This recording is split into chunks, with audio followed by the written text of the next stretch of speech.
honour one of Britain's most courageous heavyweight champions. It was springtime in Park Lane, and boxing was determined to honour one of its own. So we gathered at Grosvenor House in the magnificent Great Room, a very special sort of evening. A celebration, yes, but something much more. Here was Larry Gaines, the superb pre-war heavyweight. Not too many of the guests could remember Gaines taking on the giant Primo Carnera at the White City back in 1932. Gaines skillfully outpointed the massive Italian, who the following year became world heavyweight champion. Golden boy Billy Walker was over from the Channel Isles to revive memories of 1963. 2 minutes to go. Walker's eye bleeding again. And Criswell once more under terrific punishment, and he's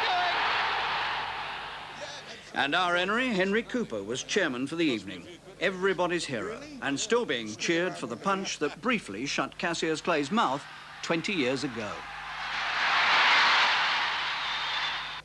One of Henry's old rivals, Floyd Patterson, was there, the first man ever to regain the world heavyweight crown from Ingemar Johansson back in 1960 in New York's Polo Grounds with a mind-shattering left hook.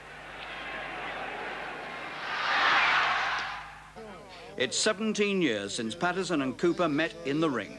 Now they were part of this nostalgic occasion that focused on one man, Don Cockell, who 30 years ago was Britain's top heavyweight. Today, Don has fallen on bad times. I can remember him back in 1950 as a superb light heavyweight, a world title prospect. That was the year he won the British title against the talented Mark Hart on a 14th round knockout. He smashed out the American Lloyd Marshall in 35 seconds.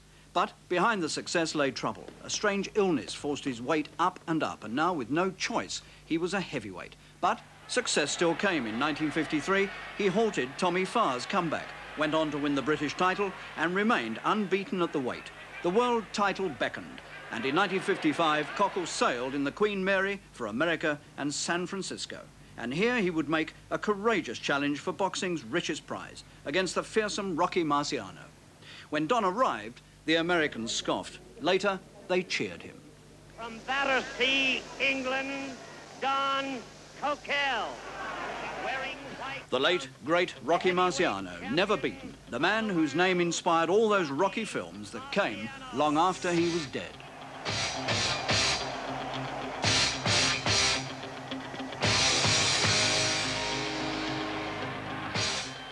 Cockell was the first post-war British heavyweight to fight for the world title, and he was up against the most dangerous unarmed man in the world. Marciano, a gentleman outside the ring, was nothing short of a villain inside it. He butted, hit low, and after the bell. The referee said nothing. Neither did Cockell. He stood there, boxing bravely, determined that Rocky would never keep him down. Don was still fighting back in the 9th, but the relentless savagery of Marciano was bound to overcome him in the end, and it did.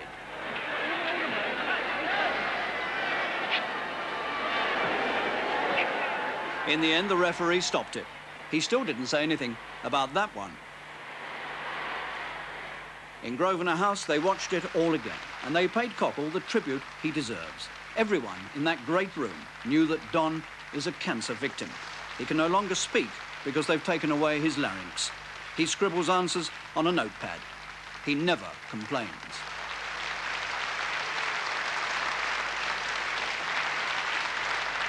The theme for the evening was one man's bravery, in and out of the ring, and one by one, the guests paid their tributes.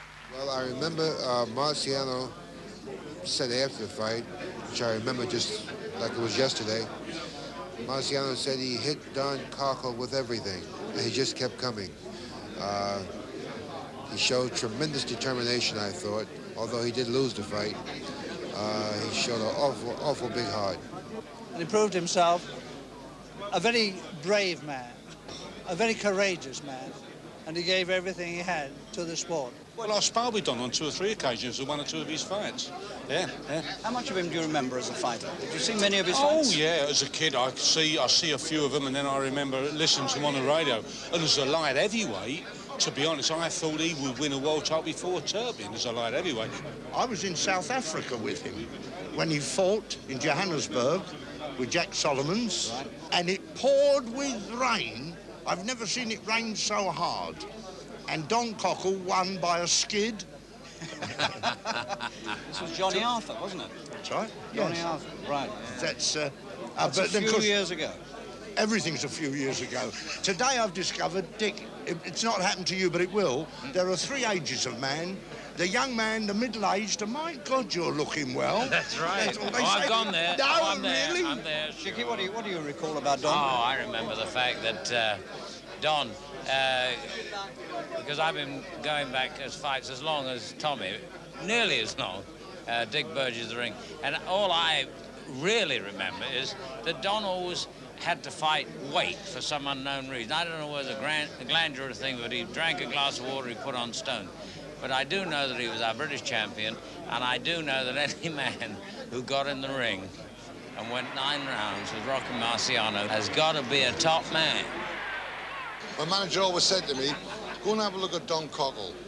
He said he's a brilliant inside fighter. He can always get inside and he knows how to claim and do everything. He says if you want to learn the fight game, he said watch Don Cockell. Tommy Trinder ran the auction, including a pair of Sugar Ray Leonard's gloves. 500? 6 over there. You've got 600. I got 600. Put 2 lights on him. 600 I've got. And you said 200. Go away. 600 pounds I need. Is there any advance on 600 pounds? All the money raised would go to Don Cockell. Now he settled down for the boxing and the fight of the night. Taking part, the self-styled Fireball Huggins from Hastings, Paul Huggins, putting up his Southern Area featherweight title against a hard nut from Ipswich, 26-year-old Rory Burke. The fight was scheduled for 10 rounds. The first 4 rounds went pretty much the way of the fair-haired Huggins, an exciting, attacking fighter, still only 21. Although Rory Burke is 5 years older, he's less experienced. He spent several years picking up amateur titles in the eastern counties before turning pro in 1981. He carries quite a useful right hand.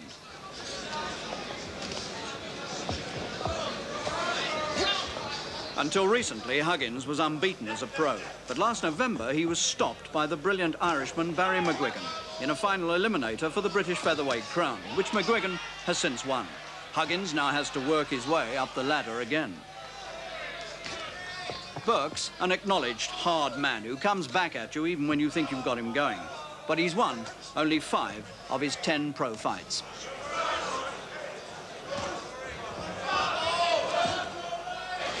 By the end of the 6th, Huggins had a good lead, but he still hadn't subdued Burke.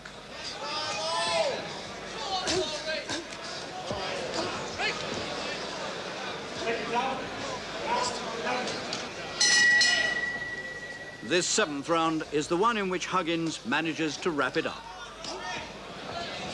Burke is still very game, but Huggins, living up to that fireball image, keeps the pressure firmly on, and slowly you can see the resistance being drawn out of a very tough opponent.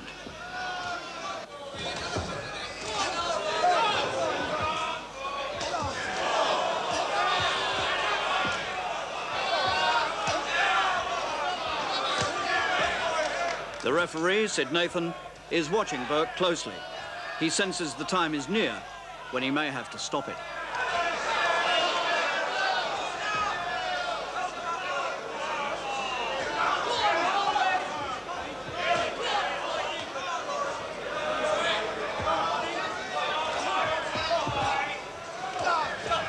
The moment has come. Sid Nathan saves Burke from his own bravery and from the fists of Paul Huggins. Huggins keeps his Southern Area title. I don't know what all the booing was about. It was a good, hard contest, and both men fought well.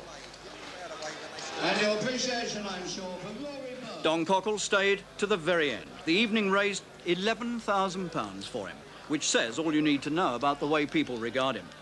Roy Owlett's programme cover made the point. They don't come braver. Today, Don Cockell faces the hardest fight of his life. We all know the sort of battle he'll put up.